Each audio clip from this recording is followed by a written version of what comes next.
more of it should be done, to looking at issues of insecurity, to looking at issues of corruption, to looking at every other issue.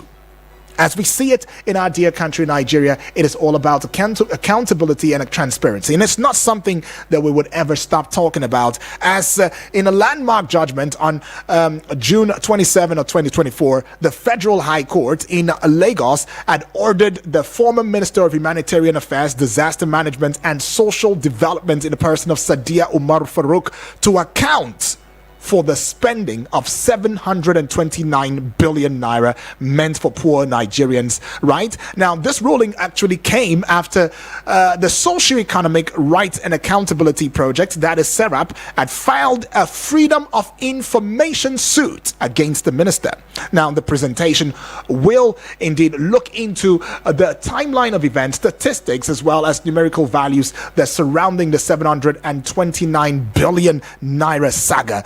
And we will also try to make an attempt to exploring, some critical concerns and human angle concerns related to transparency and accountability in government spending, right? And if I also recall, right, I believe my memory served me right. One of our family members, all the way from Enugu State, right, in the person of Ozo Francis Namani, I think from Amagunze, had earlier stated this morning that the high cost of governance in this country needs to be drastically reduced to sustain the new minimum wage, right? So you see how this is beginning to also get into matters that are indeed brewing in our dear country, Nigeria, right? And quite a number of persons have also said that over the time. But is the government willing? Or let me borrow from the words of the resource persons that talk about political will. Does the government have, or does the president, does those in these places of authority have the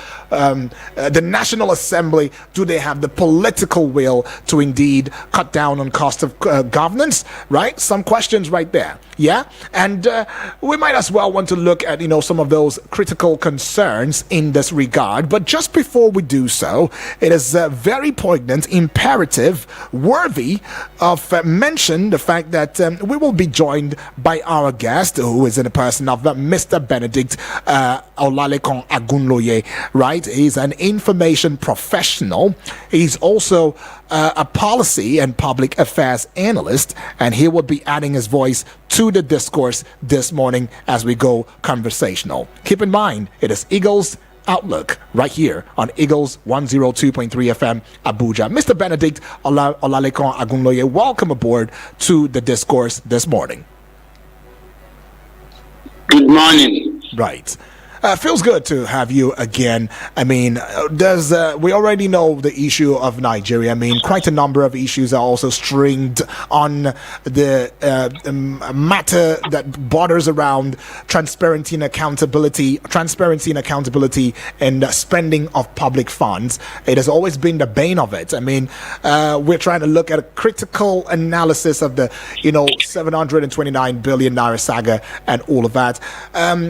Mr. Benedict, I mean, beyond the 729 billion naira saga, right? We've also seen the issue where the EFCC has also filed fresh charges with a court, summoning Emefiele again, right? We've also seen issues of mismanagement of funds, misappropriation of funds here and there, lootings and all of that. And there's been a question of prosecution. Have we seen enough prosecution? Have we seen the processes and the systems indeed working in favor of the masses, as well as not just the masses, but within the confines and the bindings of the Constitution, right? Some questions right there, as we also see that Kogi State Governor, the former Kogi State Governor Yahaya Bello, has lost the case that he had filed before a court, saying that his case be transferred to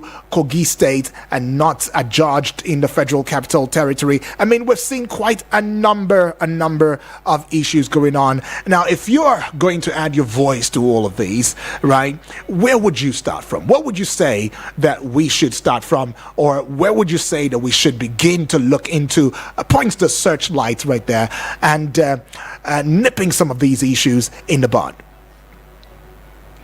Well, I would go from this point that number one, the civil society organizations would remain for a long time the vanguard of the people.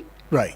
And so to a large extent, they also need to sit up and become relatively more independent than they currently are. Okay. And I will buttress that.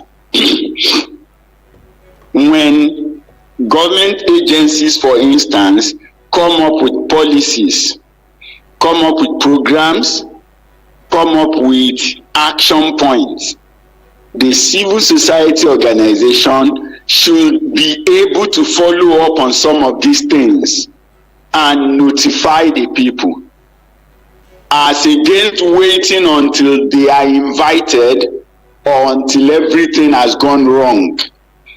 You are billed to say, oh, I want to feed children in school, right? Mm-hmm.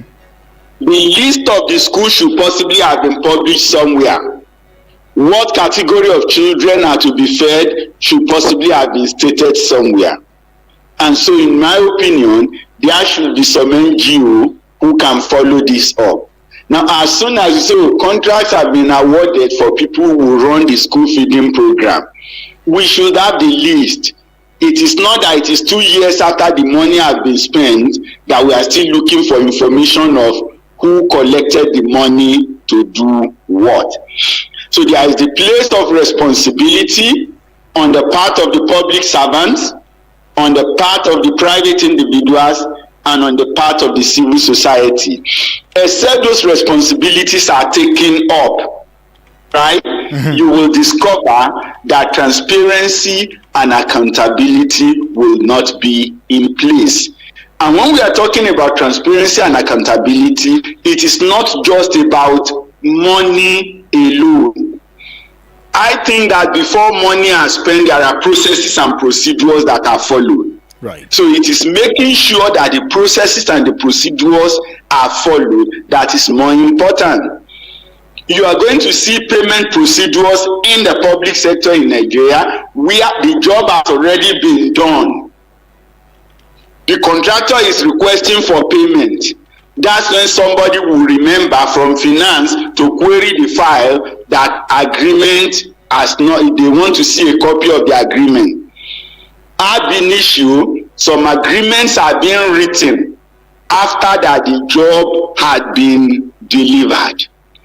I don't know if you get what I'm saying. Yeah. So that does not call, so there should be a standard process in place that if you go from ministry A to agency B to court C, the process should be the same, because we are supposed to be doing the same financial reporting system.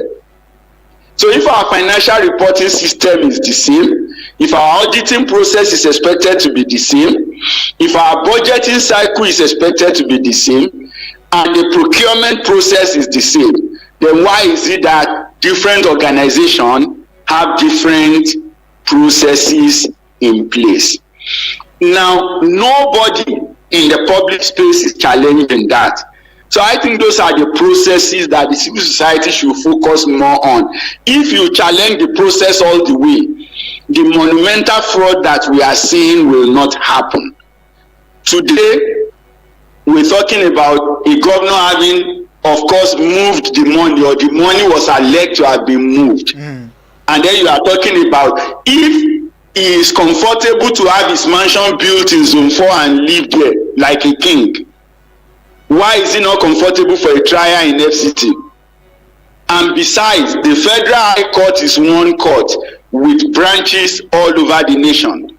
So I think that a case in the Federal High Court could actually have been held anywhere. But him demanding for Lokoja, I think it's not right, in my opinion. Right? Except that he can prove that, okay, he doesn't know where Abuja is, or his life is endangered in Abuja, or his freedom is threatened in Abuja in any way. But if he cannot prove that his right to be abused, then I see no reason why he should actually make that demand in the first place. And as for, of course, Emefiele, a lot of the things that went wrong at the time, or that are being alleged to be wrong today, when they were happening, are we looking at the rules? Are we looking at the power available to the governor? Was there any NGO monitoring what was happening, rather than those who are just going there to collect money in the name of CSR or in whatever name? Were we not in this country when Emefiele was the sitting CBN governor and was there campaigning to be president? It's a sad development, but it only shows that people have not been responsible for the roles that they are expected to play, whether in the public sector, in the private sector, or even in the civil society organization. So for me, there is that need for people to wake up more. We live in a nation that, in my opinion, is classless. Our society, for me, is a classless society. Why do you and say I will that? explain that. Why do you say that? Yeah? Why do you say classless? Because it's a society of the haves and the have-not. In a society where there is class, a senator or a governor wife or a local government chairman will not corner what is meant for the masses, because they should not be part of the masses. They are elites. But for us, everybody scramble for everything.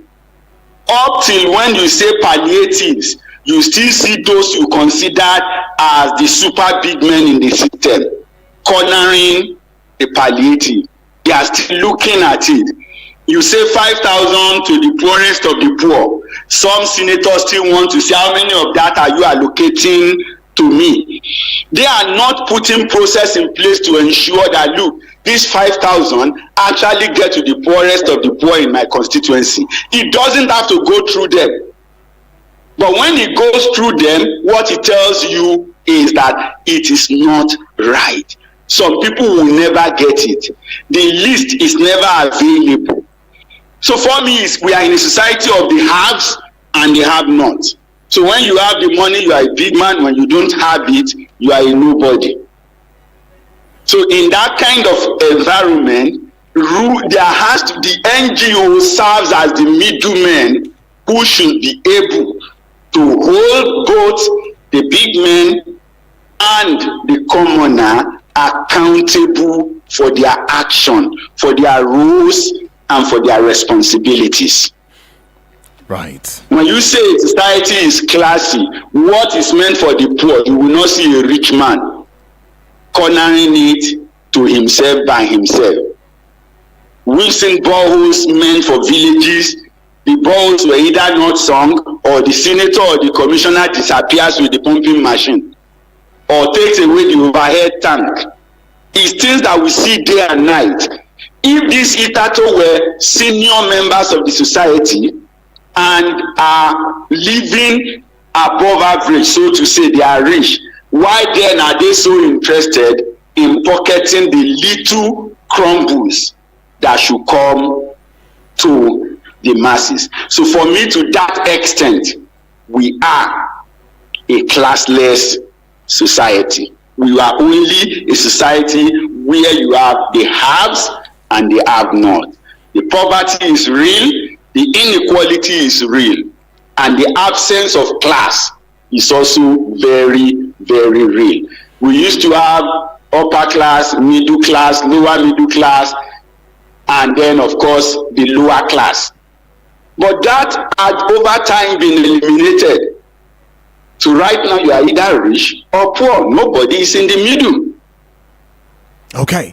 Well, and so you cannot say that society to that extent have a class. No, we have eliminated the classes and replaced it with the rich and the poor. But how have we done that? I mean, because when we talk about eliminating the classes, some would still argue that we didn't even really have a class, right? It was just a shadowy mist, at the time, that has only become clearer at this point in time based on what's going on in the country in terms of economic hardship and the price of food and commodity and all of that is going on as well. But anyways, there might also be the concern, of the cutting down of cost of governance. I mean, we keep talking about these over and over again, yes, and some would say that there is no political will on the part of the National Assembly, on the part of government officials, or on the part of government in general, to reducing this, especially now when we are seeing some flamboyant monies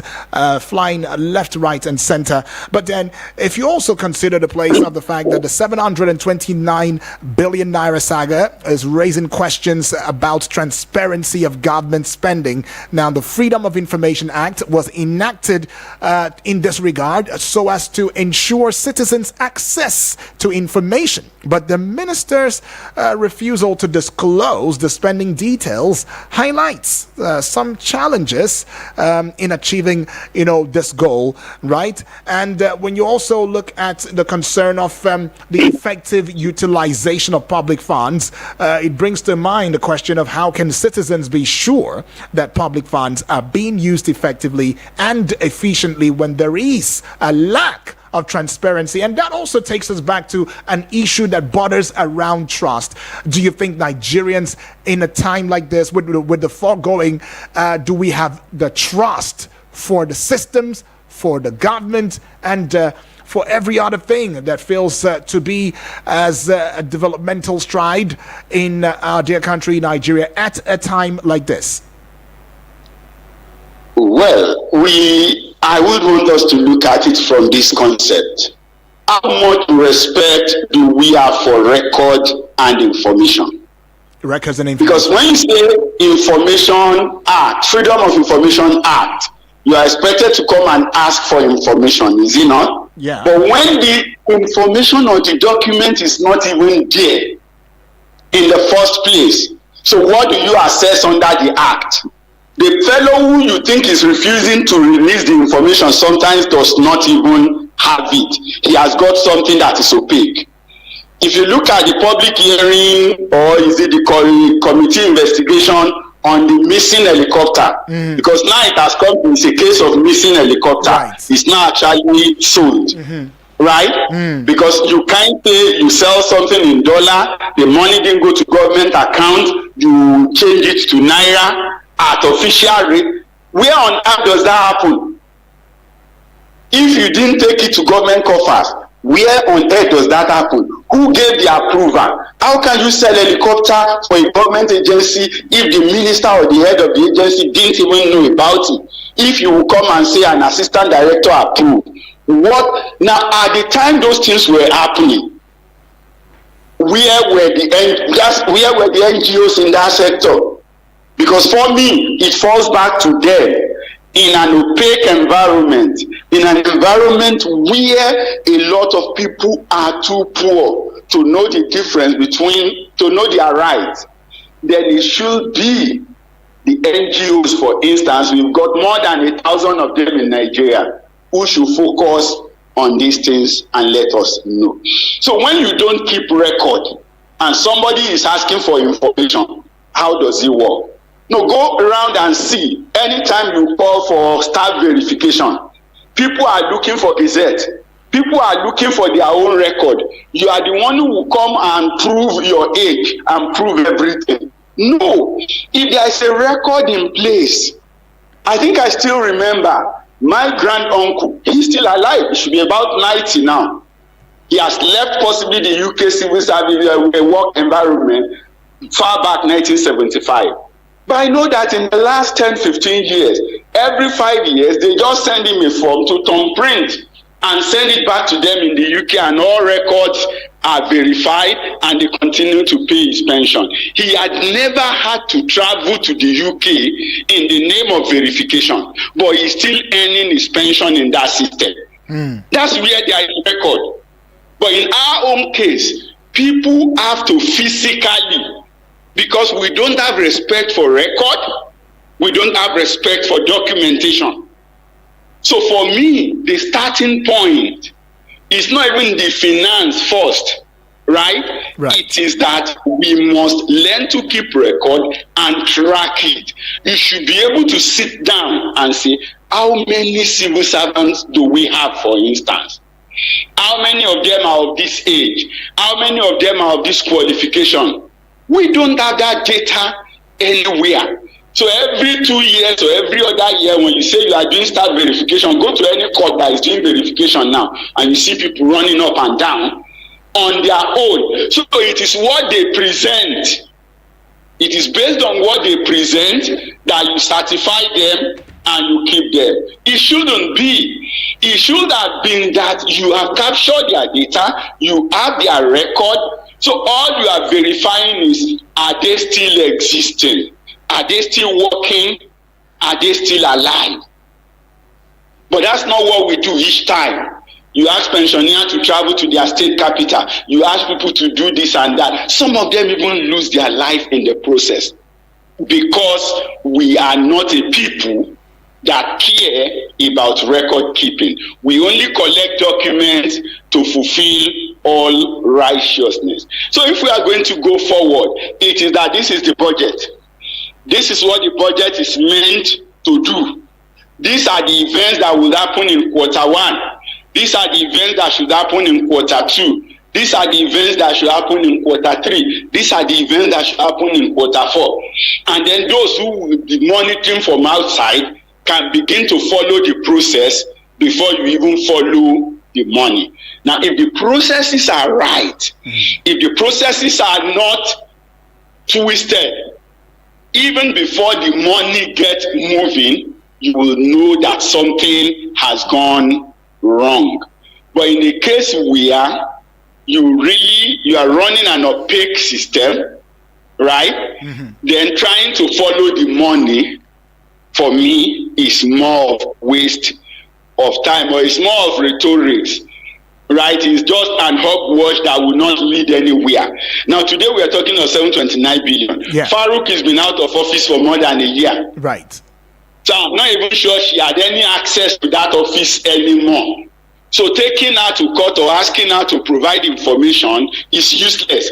It should have been the director of finance, the director of admin, and whoever else is involved in the spending that should be in court. I don't know if you get what I'm saying. Yeah. So right.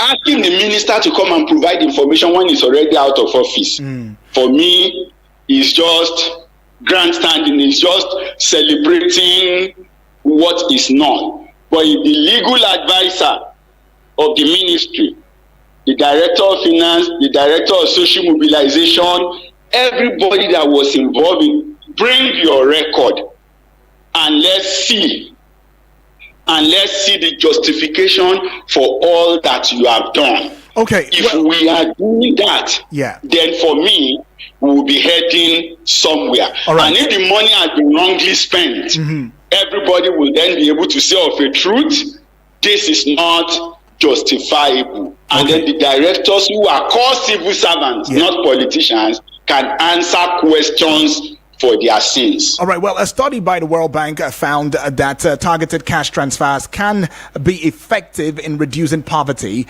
Correspondence with experts in poverty alleviation highlights the importance of community engagement and participation in designing effective poverty alleviation programs. But let's just give a brief. Now, a Freedom of Information suit was brought by the Social Economic Rights and Accountability Project, SERAP, against the former Minister of Humanitarian Affairs, Disasters Management and Social Development, Ms. Sadia Omar Farouk, and the Federal High Court in Lagos ordered the minister to account for payment of 729 billion naira to 24.3 million poor Nigerians for 6 months. Right now, the court also ordered the former minister to provide the list and details of the beneficiary who received the payment, the number of states covered and the payments per state. Well, some of the high points, from this judgment would be the fact that the judgment was made by Honorable Justice Deinde Isaac Dipolu last month, and the former minister was ordered to explain the rationale for paying 5,000 naira to 24.3 million poor Nigerians, which of course translates to about 5% of Nigeria's budget of 13.6 trillion naira for 2021. And SERAP has urged President Bola Ahmed Tinubu to direct the Ministry of Humanitarian Affairs, Disasters Management and Social Development and the Office of the Attorney General of the Federation to immediately compile and release the spending details of the 729 billion naira as ordered by the courts. Well, you've already answered, looked on into some of these issues, as put together, but some are still saying that that if she was the head of that organization at the time, that it is only natural to want to invite the head over rather than go to the directors. What would be your thoughts on that? Well, like I said, there should have been a joint suit. Okay, a joint suit. Okay. The minister for me is a political appointee that can be removed at any time. Okay. Right? Mm-hmm. So if you are suing the ministry, not the person of the minister. Right, you're asking the ministry to come and explain. Mm-hmm. Then the permanent secretary should even have been a more appropriate person, the office of the permanent secretary. In which case, no matter how long the case prolongs, when the case is determined, there would always be a permanent secretary in place. Right? Who is possibly like the head of administration in the ministry. Because what we are asking for here is more of an administrative issue. Okay. What list did you use? Which area did you cover? So rather than suing Sadia, we should be talking about the office of the permanent secretary and possibly pick responsible directors that are linked to it. All right, let me hold that. They will be made to provide records jointly and severally. Let me hold when that you make the case difficult, when you make the case difficult, because now the order has been given against Sadiq. Sadia is no longer in government. So asking Attorney General and every other person, we have myriads of issue. Okay. So I think that the plaintiff should also make the charges and the case easier to follow. All right, let me say, if you have several people in the ministry, we should be talking about them who are on that seat now. Okay. Not about the minister. All right, let's save that thought. Go pay some bills. We'll be right back in a short bit. This is Eagles 102.3 FM Abuja, where we bring, of course, an audiovisual radio experience that you can count on. When we come back, of course, it will be you and I, and us, of course, with the guest, having this conversation deeply, as we'll get to hear from you, opening the phone lines officially for the discourse. Don't go away. Eagles 102.3 Abuja. My people, the thing where they happen for my area, Do you think I will now find out that you have contract to bring fresh girls? I brought you from the gutters. Who gave you all the connects? MDG who? Without me, you would have been nobody. But Join Media Coalition and Awareness to Halt Human Trafficking, MICAT, on I Wish I Knew radio drama every Saturday at 10 a.m. Let us join hands and kick human trafficking out of our communities. I Wish I Knew radio drama, brought to you by MICAT in partnership with the National Agency for Prohibition of Trafficking in Persons, NAPTIP, and funded by the Embassy of Denmark in Nigeria.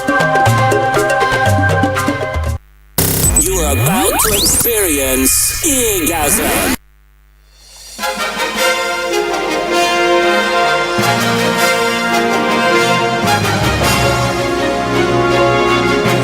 That's right, it is Eagles 102.3 FM Abuja. We give you an audiovisual radio experience that you can count on anytime, any day. Get across social media platforms, Facebook, X, Twitter, that is, and TikTok, Instagram, and YouTube. Do well to subscribe and add your voice to the discourse. You can send a message to us via the WhatsApp portal number, right? And please, no voice notes. Just go straight with the messages right there, as we are still handling the issue of transparency in government, spending right there. And yes, that's what we are looking at this morning. And we have our guest who's still standing by via phone call right there in the person of Mr. Benedict Olaleko Agunoye. He's an information professional, policy and public affairs analyst. Seeing the call right now, let's take it. Hello and good morning. Hello, good morning to you, Dr. Uga. Yes, good morning to you, please. Good morning to your guest. I remain my humble step from Omotayo. All right, Omotayo. Welcome aboard. Concerning the issue of transparency, yes, Dr. please. Udwak, yeah. Let us not overflog it.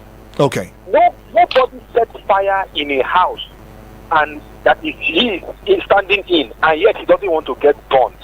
The truth is, following this issue of transparency in government, in governance, is not going to work out with these current people in power. Do you know why I say so? Why, please? A lot of the investigations they've taken up before now. How did it end? Eventually, we don't hear about them anymore.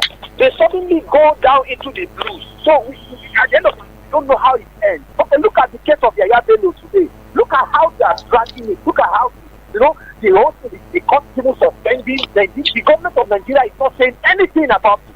They are not calling it out. So, let me tell you the truth is, a lot of the people in this current government, they were connected to the irregularities, the criminalities and the what do you call how do I put it now? That happened in the last government. Right. All the criminalities, all the embezzlement, they were connected to it one way or the other. So eventually they cannot pull a string that they know that we pull their own leg, and eventually they also will have to fall for it. They cannot attack criminalities head on. That's what it means. Okay. Matayo. Okay. That has no hand in criminalities and irregularities. Where if they pull the string, they themselves will run alongside. Because a lot of these politicians you see today in power, they've been in power for over the years. They've not let the power for the young generation to take over. So of course their hands are in it. Okay. Look at the current president of the Senate today. Does he not have issues to answer in the country today? When they said he should off his mic, honorable minister, to what do we have? That is what we are saying. Is he not the Senate the president today? So that's what we are saying. All right, Omotayo. It's unfortunate. Thank you so much. Thank you so much right there, Omotayo, saying that, look, it's a total overhaul and that transparency, accountability might just be a pipe dream in the country. Hello and good morning. Hello? Hello? Okay, that's a miss. Well, keep the calls coming through. Taking this call. Hello and good morning. Hello, good morning. Yes, good morning to you, How BB. I'm fine, thank you. God bless you. I think voice is sweet to you because the money where there was surprise now is there for your account. I greet our guests. I greet you. I greet Salasi, a man of microphone. I greet everybody. Okay. What I want to say, when we never see something, we begin to crack. Yes, they are doing they got to supply us food. Is it for us to eat food now we watch? May we first of all use eyes, see our face. Now look at money we are here for your mouth to that day when they say COVID-19 up to today they for account. That money now, everyone may go may channel that money for refinery, may they take an open war refinery. Look at that. People they are suffering. It's no more joke for Nigeria. I think somebody climb mass yesterday, he wanted to fall down, die. He fall die so that he will go record that for our president record. Because of all that, he no fit meet up, that is why. Look at people where they say now common bread now. Do you see say for our side there we cannot see bread buy again for taco here? The day of strike now they say fuel no fuel, flour now it don't high, sugar now it don't high. All right. Things like that. Yeah, how long are they promising us the food we surplus?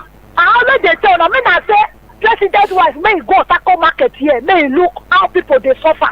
I say if now begin they put my way they talk, they go supply food, they go put border, we begin they cry for them. They want to divert our attention, the issue when we they pass through, they want to move our eye there. Now farm matter with they talk now that they bring food matter now they want to put border. But when they say they don't All right, for Bibi, all today. Bibi, You don't see the border. yeah. Then we see first before we begin the crap. Right. I don't go praise anybody because I know see my life no there for them. Okay, BB. Thank you. Right, BB coming from another aspect of transparency right there. And she's coming from the place of, food shortage and everything, which of course is connected. I mean, when we talk in transparency, we should look at it, from a wholesome, perspective right there. Well, anyways, the phone lines are still buzzing, but I would let Mr. Benedict, get into, given a right to respond to these issues that have been brought, to the table. Yes, I think that we are focused for too long on the politician and the political class. Monies do not just move from government account to anybody in the name of payment. Processes and procedures are followed. The vouchers are raised. By the time you even get into our accounts department alone, you will see in the name of other charges, final account, whatever, checking, all manner. Those processes happen and they go through civil servants. So when we begin to look at money being spent wrongly, I would always insist the foundation is in our ability to keep records. If records are not properly kept, there is nothing to reference to. Now, when you talk about transparency, as of now, not even NBS can give you the right statistics about a lot of things.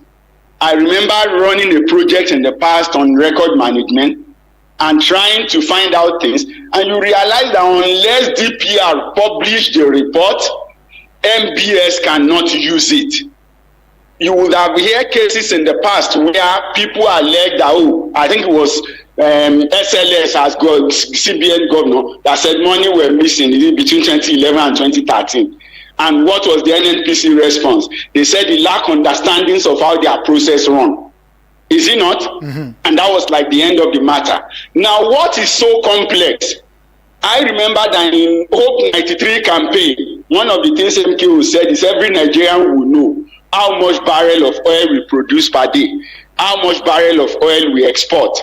And then in today's time, we want to add it, how much liters of oil that we receive by importation or from the refineries, how much of them are dispensed, what is dispensed to every part of the country, and the terminal end. But those processes are never transparent. They are never transparent. So because we do not have process in place to ensure accurate data, go to some places and ask some questions. It should be a data that they should be able to just punch the system or open a file and give you the answer.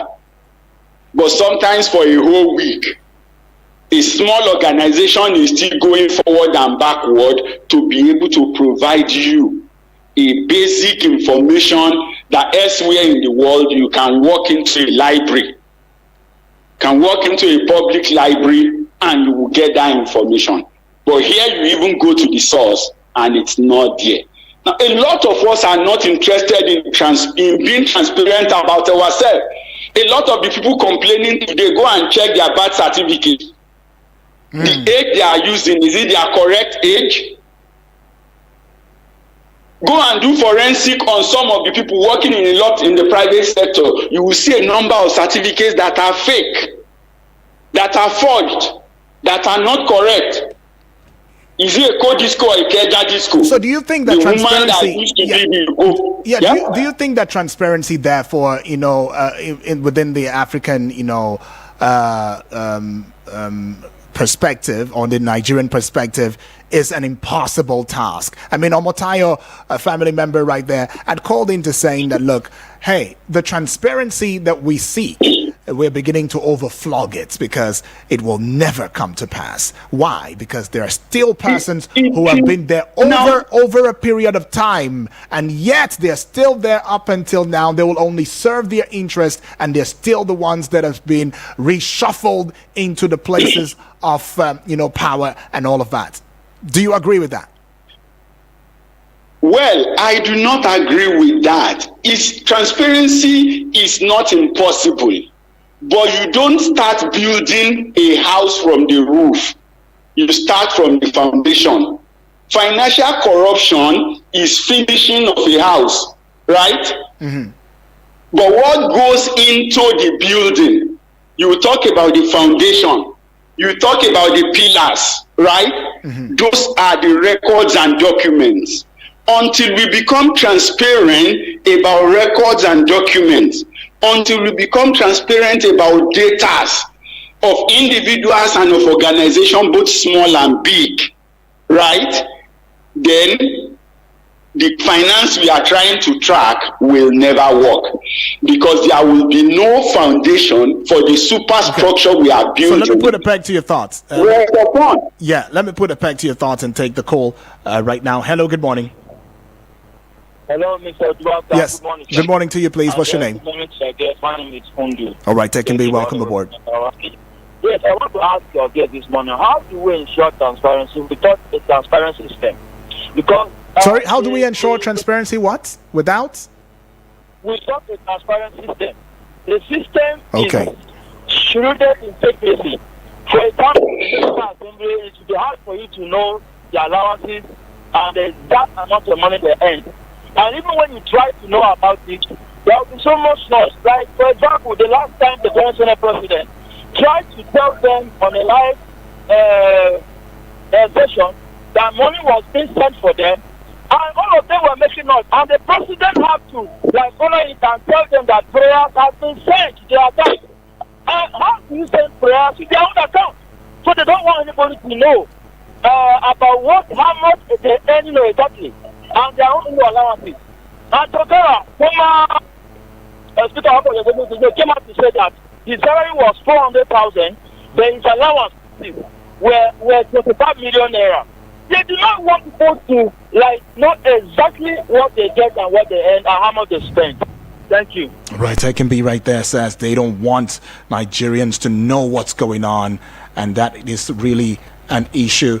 I don't know what's going on with the second line, though. You might as well want to stick to 0907-353-0044. You can as well get on to the WhatsApp portal number, and it will be 0909-705-4450. I take it again, 0909-705-4450. Make it short and simple, and please no voice notes for the WhatsApp this morning. All right. Hello, good morning. Hello, good morning. Yes, good morning, please. I'm sorry for calling once again. I just want to throw a response to your guest question. He said that we should build a house. If we are building a house, that's from the foundation. All right. This is Omotayo, right? Yes. Okay, go ahead. Yes. He said from the foundation to the pillars before the building. Yes, I agree with him. That is in the sense of building a house. But you see, in the case of Nigeria, the problem is those who are the lower cadre of this corruption, those who aid and abet the people at the top, which is the politicians, to take this money, to envelope and to siphon this money from the government. Those people, how do you, when you don't punish the politician on the top, how do you get to those people? Because the truth is, this transparency cannot come from those people directly. There has to be a sense of punishment, there has to be a sense of deliberate punishment from the leaders who do you know that if you arrest those people, the leaders whom they did this corruption for, whom they siphon this money for, or they gave access to siphon this money, will come and tell them. You hear others from above ask us to release him. So these are the problem. All right, Omotayo. Those people are not punished. Sincerely, this corruption will not stop. Just like the case of repentant Boko Haram today that we are grappling with. People who have killed other people's parents, brothers and sisters, you come and release them as repentant Boko Haram. Innocent people who just steal 1,000 naira or 10,000, they are killed. They are sent to life imprisonment or firing school. All right, Omotayo. Yeah. Let's get on back to with our guest right there. Remember, I said you might want to stick to 0907-353-0044. That is 0907-353-0044. Well, Mr. Benedict, Tekenbe had asked the question right there where he has said, how do you get transparency in a system that is not transparent in itself. That's on the one part. And Omotayo is coming back to saying that understood that using the house analogy right there, that the pillars, the foundation, are the things that we ought to look into. But he has also said the place where persons who had aided and abetted, the entire process of mismanagement, misappropriation, looting, whatever names you might want to call that, and when arrested or if arrested, always have an order from above that would always get them out of these issues. And it just takes us back to square one. So how do you look into it? How do you judge this from your own perspective? Well, the case would always be simple, right? The case would always be simple. And that is this. First of all, arrest them. Let's now see who is coming out to bail them out.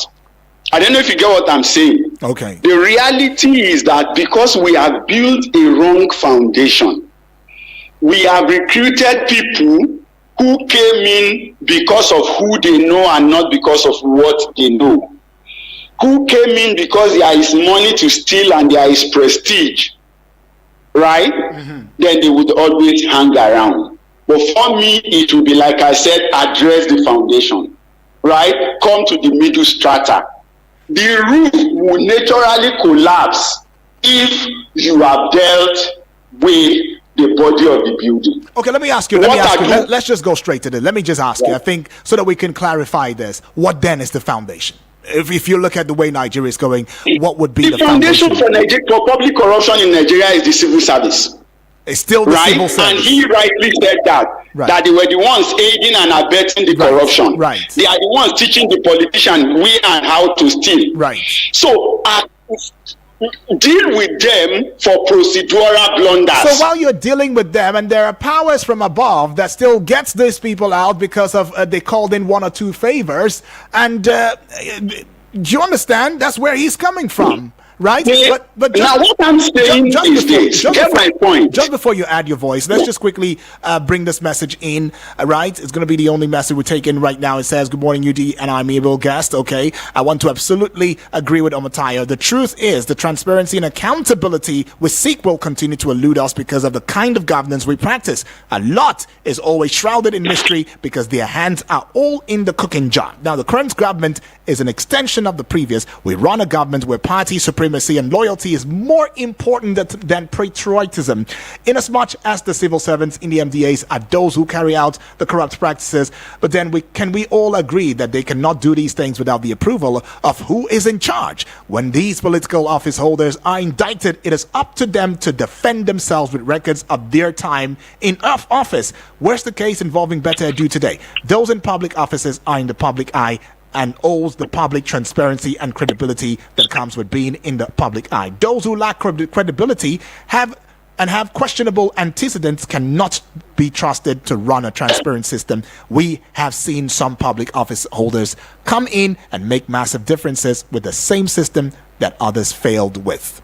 Right. So that's coming from a family member right there. That'll be James, all the way from Suleja. So in one line or two sentences, put a cap on this. Well, unless these people are touched, and I talk about the middle strata, and I talk about the directors and those aiding the politicians, right. As long as you leave them free, they will continue to aid the new people. If you have a change of government and a change of ministers, and the directors are sitting down in various cells asking questions, even if they will get out after a while, the people who are acting in their place will be careful. And if you judiciously prosecute them, not possibly even for corruption, but for procedural blunders, for not adhering to rules. I don't know if you get what I'm saying. Yeah, I get that. They will become a pointer to the next man coming that you actually can be prosecuted for not following process. Right. And if some of them are going to